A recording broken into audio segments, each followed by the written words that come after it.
റഹ്മത്തുള്ള കഴിഞ്ഞ ക്ലാസ് പറഞ്ഞതിൻ്റെ ബാക്കിയിലേക്ക് നമുക്ക് കിടക്കാം. ആദ്യം പിക്സൽ ലാബ് ഓണാക്കുക. അപ്പോൾ ഇതുപോലെ വരും പറഞ്ഞല്ലോ. അപ്പോൾ നമുക്ക് ന്യൂ ടെക്സ്റ്റ് എന്നുള്ള കാണുന്നുണ്ടല്ലോ, അവിടെയാണ് എന്തെങ്കിലും എഴുതേണ്ടത്. എഴുതണമെങ്കിൽ നമ്മൾ എന്ത് ചെയ്യണം? ആദ്യം ആ സാധനത്തിൽ ഡബിൾ ക്ലിക്ക് ചെയ്തല്ല, അതായത് 2 പ്രാവശ്യം ഒന്ന് അമർത്തിയാൽ ഒരുമിച്ച് ഇങ്ങനെ വരും. എന്നിട്ട് വേണമെങ്കിൽ എന്തെങ്കിലും എഴുതി കൊടുക്കുക. നമ്മൾ ഇംഗ്ലീഷിലാണ് ഇപ്പോൾ എഴുതുന്നത്, മലയാളം നമ്മൾ എഴുതുന്നത് പറഞ്ഞിട്ടില്ല. ഇംഗ്ലീഷിൽ നമുക്ക് എന്താ സ്റ്റഡി എന്ന് എഴുതുക, അല്ലെങ്കിൽ സ്റ്റുഡൻസ് എന്ന് എഴുതുക. സ്റ്റുഡൻസ് എഴുതി സ്റ്റുഡൻസ്. അപ്പോൾ നമ്മൾ ഇന്നലെ പറഞ്ഞത് ഇതിന് നമുക്ക് എന്ത് ചെയ്യണമെങ്കിലും, അതായത് ഇതിന് ഫോണ്ട് മാറ്റുക, കളർ മാറ്റുക, അതിൻ്റെ ഐക്കൺ നമുക്ക് കിട്ടും. മുമ്പിലേക്ക് കടന്നു വരണമെങ്കിൽ എന്ത് ചെയ്യണം? ആദ്യം താഴെയുള്ള എയിൽ പ്രസ് ചെയ്യണം. താഴെ എ കണ്ടില്ലേ?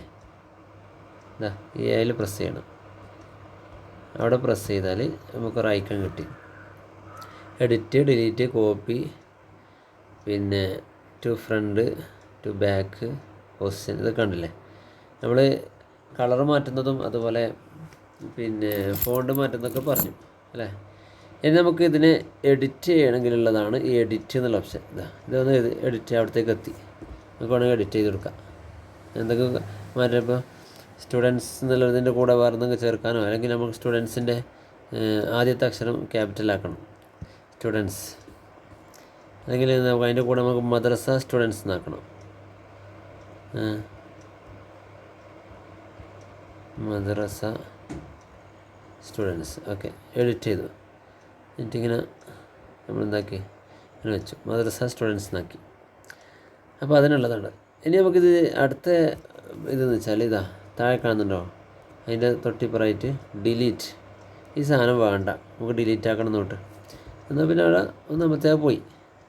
ഇനി പോയതിന് എഴുതേണ്ട ആവശ്യമുണ്ടോ? ഇല്ല. അത് വീണ്ടും അണ്ടു എന്ന് പറയാം. ഇത് തിരിച്ചു കൊണ്ടുവരണമെങ്കിൽ മേലൊരു ഐക്കൺ കാണുന്നുണ്ടോ നിങ്ങൾ?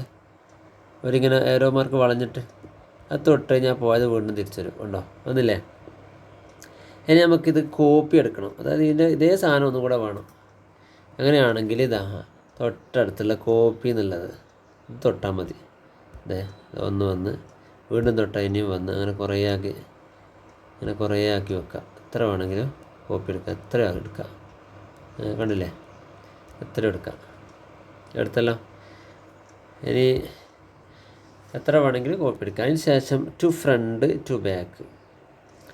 അതായത് അത് ആവശ്യമായി വരികയെന്ന് വെച്ചാൽ നമ്മളൊരു പിക്ചറൊക്കെ എടുക്കുകയാണെങ്കിൽ ആ പിക്ചർ എടുത്താൽ അതിൻ്റെ മേലേക്ക്, അതിൻ്റെയും ഫ്രണ്ടിലേക്ക് ഈ എഴുത്ത് വരണമെങ്കിൽ നമുക്ക് ടു ഫ്രണ്ട്, അതിൻ്റെ ബാക്കിലേക്ക് പോകണമെങ്കിൽ ടു ബാക്ക് അടിച്ചു കൊടുത്താൽ മതി. ഉദാഹരണം ഞാൻ ചെറിയൊരു പിക്ചർ എടുക്കുന്നത് കാണിച്ചു തരാം. ഇതിലേക്ക് നമുക്കൊരു പിക്ചർ കൊണ്ടുവരികയാണെങ്കിൽ എങ്ങനെ എടുക്കണമെന്ന് വെച്ചാൽ മേലെ ഒരു പ്ലസ് എന്നുള്ളൊരു ചിഹ്നം കാണുന്നുണ്ടോ? അവിടെ എടുക്കാം.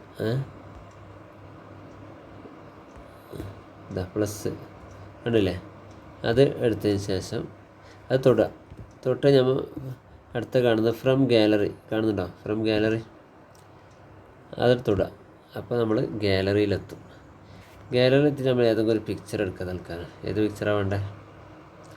ഏതെങ്കിലും ഒന്ന് പിക്ചർ തൽക്കാലം നമുക്കൊന്ന് എടുക്കാം. ഇതെടുത്ത് ഇതിനി നമ്മളെ ആ വർക്ക് ചെയ്യുന്നിടത്തേക്ക് എത്തണമെങ്കിൽ താഴെ ഒരു ടിക്ക് മാർക്ക് കാണുന്നുണ്ടോ? ശരി അമർത്തണം, എന്നാലേ അവിടെ എത്തുള്ളൂ. അവിടെ എത്തില്ലേ? ഇനിയാണ് നമ്മൾക്ക് ഇതിനെ ഈ സൈഡിൽ വലിച്ചിട്ട് വലുതൊക്കെ ചെറുതൊക്കെ ആക്കാം. നമ്മൾ പറയാം ഇൻഷാല്ലാ. ഇനി നമ്മൾ ഈ പിക്ചറിൻ്റെ അടിയിലാണ് ഇപ്പോൾ എന്തുള്ളത്? പിക്ചറിൻ്റെ അടിയിലാണ് എന്തുള്ളത്? എഴുതിയതുള്ളത് ഈ മദ്രസ.